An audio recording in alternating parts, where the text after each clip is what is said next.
Welcome back to the Business Book Club, your shortcut to getting smart about business without drowning in information. Glad to be back. Today, we're diving deep into a book that gets thrown around a lot, often called the Entrepreneur's Bible. Right. The Hard Thing About Hard Things by Ben Horowitz. Exactly. And this really isn't your typical management guide, is it? No neat little recipes for success here. Not at all. Horowitz is pretty famous for arguing that, well, for the truly difficult moments in building a company, the ones that wake you up at 3 a.m., there just are no recipes. He offers something different, like raw, candid, sometimes pretty brutal insights from his own roller coaster ride as an entrepreneur and CEO. Yeah, it's very unvarnished. He's upfront about the struggle, the pain, the stuff most people don't want to talk about. So get ready, because we're going to unpack the real truth about building something great from basically nothing. There are some surprising stories and actually a fair bit of dark humor, too. It's compelling stuff. What really grabs you from the start is how he deliberately sets his book apart. He's not just telling his story, he's kind of dismantling the sanitized version of entrepreneurship we often hear. Like the Silicon Valley highlight reel. Exactly. He calls out other management books for trying to give you formulas where honestly none exist. He gives you the gut level reality of it all. Does it resonate, though? I mean, that level of brutal honesty. Could it feel maybe a bit overwhelming for someone starting out? I think it absolutely resonates because it validates their own scary experiences. Horowitz gives these really vivid contrasts. Like, he says the easy part isn't setting some big, hairy, audacious goal. Right. The hard thing is laying people off when you miss that goal, but you still need the company to survive. Or it's not about just hiring brilliant people. The hard part is dealing with them when they start acting entitled or make crazy demands, and you somehow have to keep the team together. It's the messy human stuff. Totally. Dreaming big is one thing, he says, but waking up in a cold sweat when that dream feels like it's collapsing, that's the hard part. He makes it crystal clear. There's no formula for that kind of dynamic human mess. So instead of a formula, he offers... What? Experience. Perspective. Hard-won experience, definitely. And actionable advice, but advice on how to endure, how to navigate, not just a simple step-by-step plan. Which brings us to the struggle. He capitalizes it, right? Like it's this specific known entity. Yes, capital S struggle. It's not just a bad quarter or a tough week. It's this intense psychological and operational pressure cooker that he argues every CEO inevitably faces. How does he describe it? What does it feel like? Oh, he describes it with incredible, almost painful detail. It's when you seriously start wondering why you ever started this thing. It's when food loses its taste, he says. When simple self-doubt twists into actual self-hatred. Wow. It's that deep, gnawing feeling where you just want the pain to stop, even if stopping means giving up everything you worked for. It sounds incredibly lonely. Utterly isolating. But he stresses it's not failure itself, right? It can cause failure, but it isn't inherently failure. Exactly. He sees it as the crucible, the intense heat that either breaks you or forges you into something stronger. For those who aren't ready, yeah, it causes failure. But for the ones who get through it, that's where greatness comes from. He points to people like Steve Jobs, Mark Zuckerberg. Yeah, all the big names, they all went through their own version of the struggle. He sees it as like a necessary part of the path. But how do you even prepare for that kind of thing? Well, that's where his own background comes in, his formative experiences. He argues these weren't just random events. They actually built his core beliefs about how to handle the hard things long before he was CEO Ben Horowitz. Like building blocks for resilience. Kind of. And to really get it, you have to go way back. He tells this story from when he was just 5. It's pretty striking. What happened? An older kid dared him to go up to another kid, Joel Clark Jr., demand his red wagon, and use a racist slur while doing it. Horowitz was terrified of the bully, of the confrontation.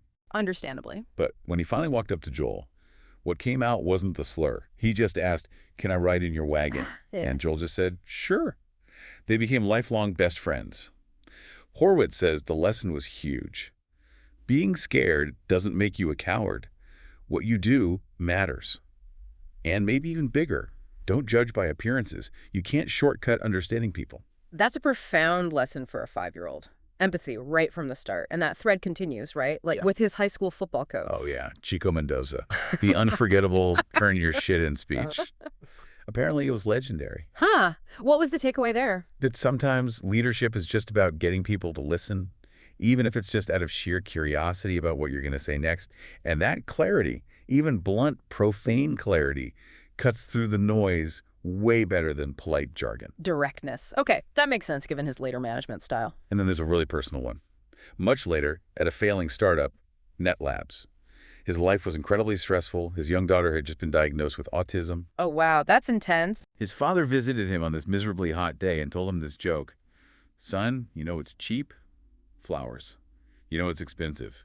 Divorce. Ouch. Direct. Again. Yeah, it cut right through Horowitz's self-pity. He realized he was only thinking about himself and his job stress.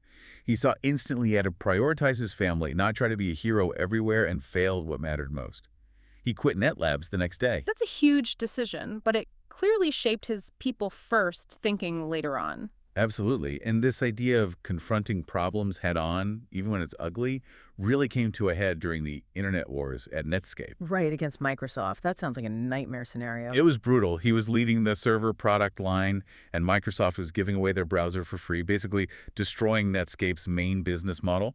Things got so heated, he apparently fired off an email that just said, "Fuck you, Mark," to Mark Andreessen. Seriously, to his boss. Well, Andreessen was CTO, Horowitz ran the product line, but yeah. Yet somehow that raw, direct confrontation didn't break them. Netscape's sweet spot became a $400 million business, and he believes that directness actually forged a stronger, more trusting partnership between them. So he had this reservoir of tough experiences to draw on when things got really bad later, like with LoudCloud. Exactly. The dot-com crash hits. LoudCloud, his first CEO gig, becomes basically unfundable. He's got almost 500 employees. Cash is running out fast. It's an existential crisis. What do you even do? He talks about the market of one strategy for raising money. You just need one investor to say yes. Ignore the hundreds saying no. Keep pushing. And the IPO, that wasn't smooth sailing either. Far from it. They had to do a reverse stock split right before going public. It effectively cut the employees' potential stock wealth in half. Imagine having that conversation with your team. Their fantasy numbers, as he calls them, just vanish. Morale must have tanked. Devastating. And the personal toll was immense, too. During the IPO roadshow, his wife Felicia had a major health crisis, actually stopped breathing. She called him from the hospital. To tell him to come home, obviously. No, she told him, get the IPO done. There is no tomorrow for you and the company. I'll be fine.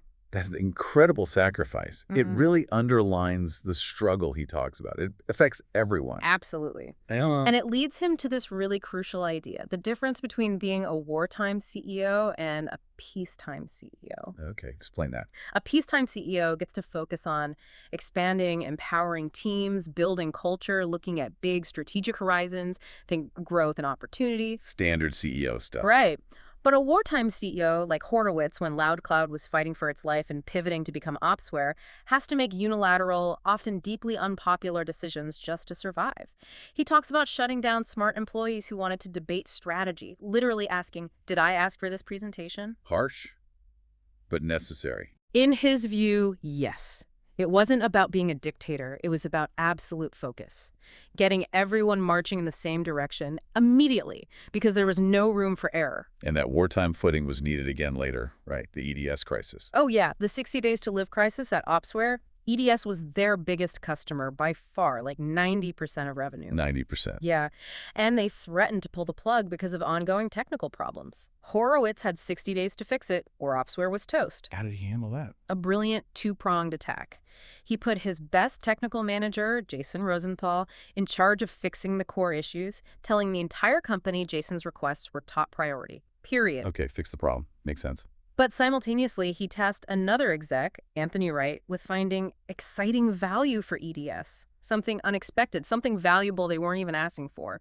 This led them to acquire a small company called Tangram for just $6 million, solely because EDS wanted its technology. So it wasn't just fixing the bug, it was showing extreme commitment. Yeah. Going way above and beyond. Exactly. Solving the stated problem and demonstrating you're an indispensable partner. Which begs the question, how do you tackle these massive, potentially company-killing problems? He has a metaphor for this too, doesn't he? He does. Lead bullets over silver bullets? Meaning when you're facing truly dire threats, there's no magic fix, no silver bullet that solves everything instantly. Forget the quick pivots or escape hatches. You have to focus on the lead bullets.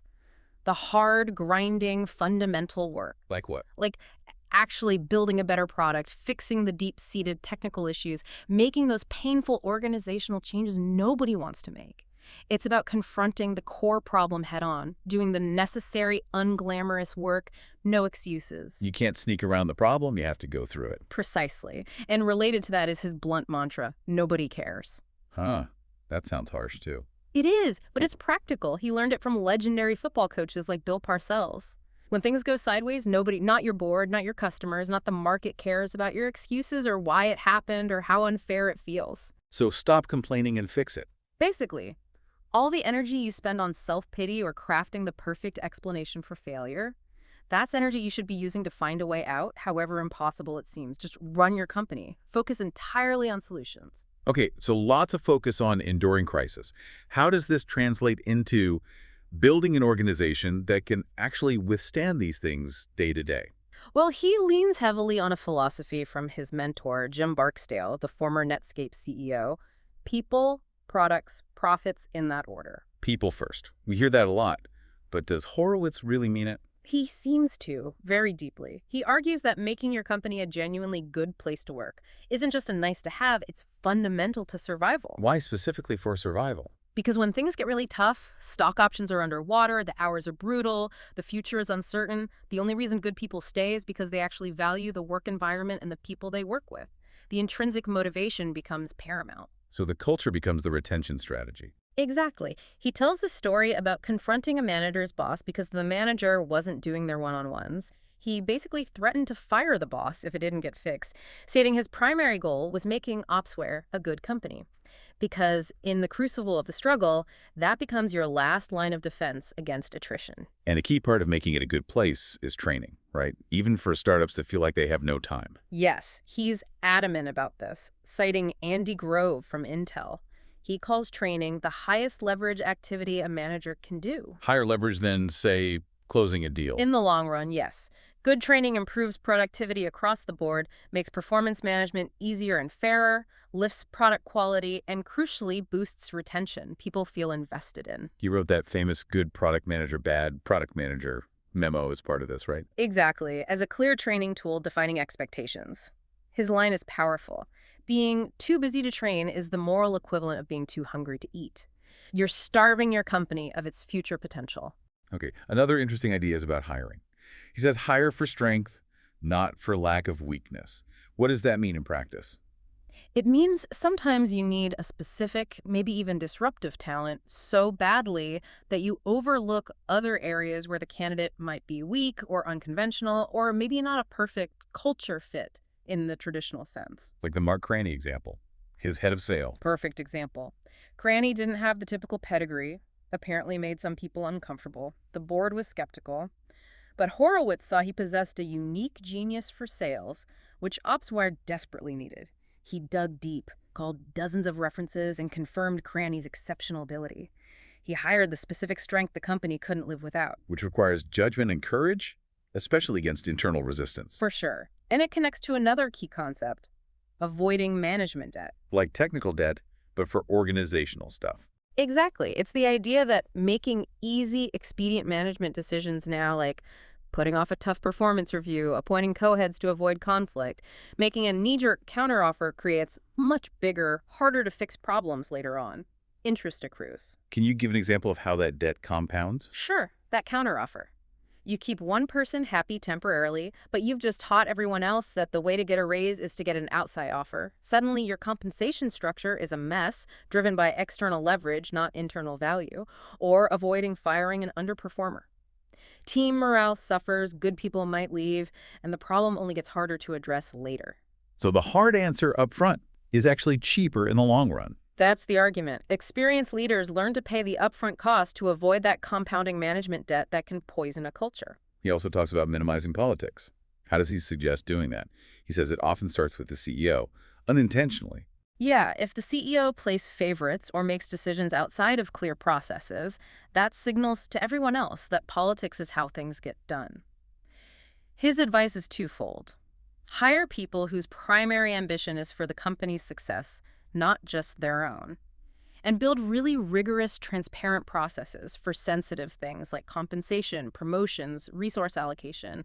Fairness minimizes the space for politics. But what if politics or conflict is already deeply entrenched between teams? He has a pretty wild technique for that. Ah, the Freaky Friday management technique? Right. Sounds crazy. Does it work? Apparently, yes. He used it when his customer support and sales engineering teams were basically at war but needed each other. He literally made the heads of those two departments switch jobs for a period. I must have hated that. Initially, yes. But by forcing them to walk in each other's shoes, they quickly developed empathy for the other side's challenges. They saw the problems from a new perspective and were then able to quickly implement simple fixes that resolved the long-standing conflict. Radical, but effective for building empathy. He also touches on something often glossed over. The emotional weight of selling your company. Yeah, the conflict between the founder's dream of building something enduring and the, potentially massive financial windfall of selling, it's a huge internal struggle. How did he manage communicating that? With logic and transparency, he laid out a framework for the decision. Look at the market size. Realistically assess your chances of being number one. If the path to winning independently looks strong, you fight. If not, selling might be the right move for everyone. Trying to ground an emotional decision in logic helps manage expectations. And then there's the ultimate curveball story. The first rule of entrepreneurship: there are no rules. The Ernst & Young audit situation during the Opsware sale. Oh man, that sounds like a nightmare. Their own auditors nearly blew up the $1.6 billion sale to HP at the 11th hour over a complex, arguably ambiguous accounting interpretation of something called a CA clause related to revenue recognition. Even though the intent was clear. Exactly. It wasn't about malice, just a strict, unexpected interpretation of rules that suddenly created a massive roadblock. His takeaway: sometimes the world just doesn't make sense. Sometimes the sky is purple and you can't argue with it. You just have to find a way to deal with the bizarre, unexpected reality you're facing. Which brings us to a final paradox. Accountability versus creativity.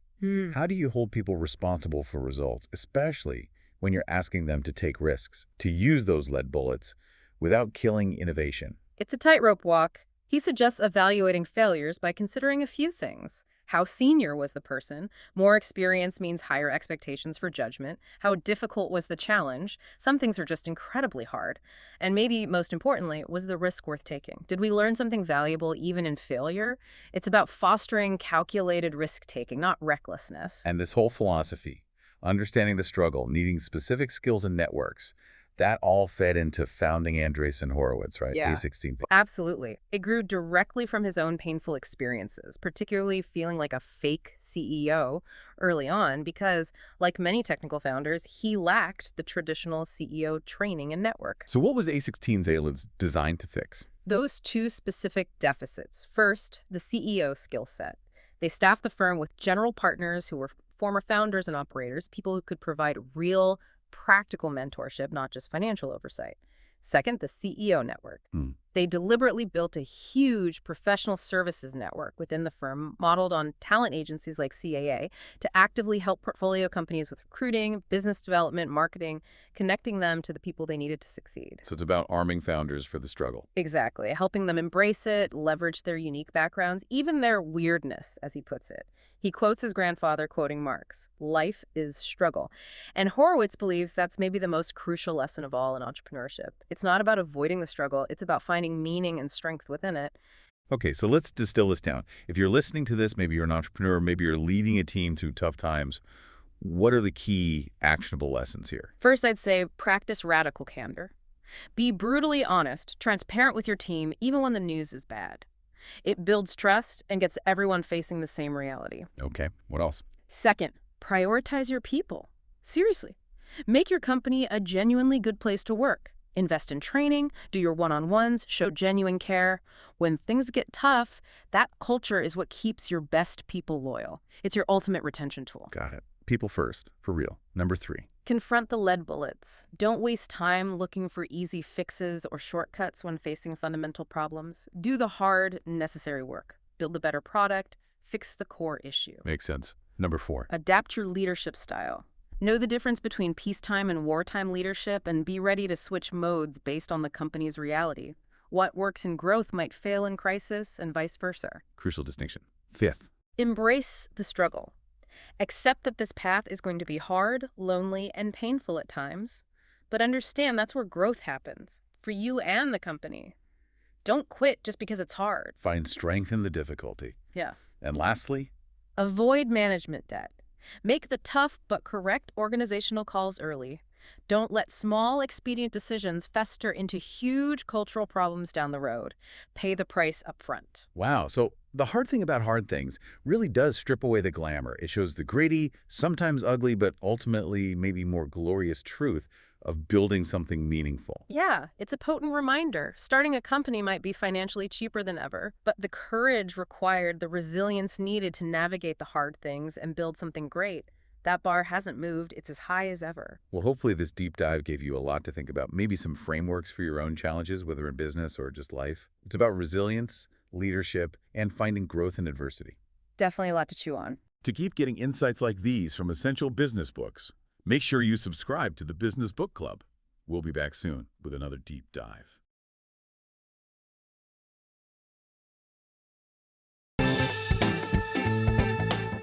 Now, that's a wrap for this episode of the Business Book Club. If you enjoyed the ride, make sure to subscribe so you'll never miss our next deep dive. Got a favorite business book you'd love us to explore? Let us know. We're always up for a good read. And hey, don't keep all these insights to yourself. Share this episode with a fellow book lover or your work buddy who's always looking to level up. Until next time, keep learning, keep growing, and we'll see you in the next episode.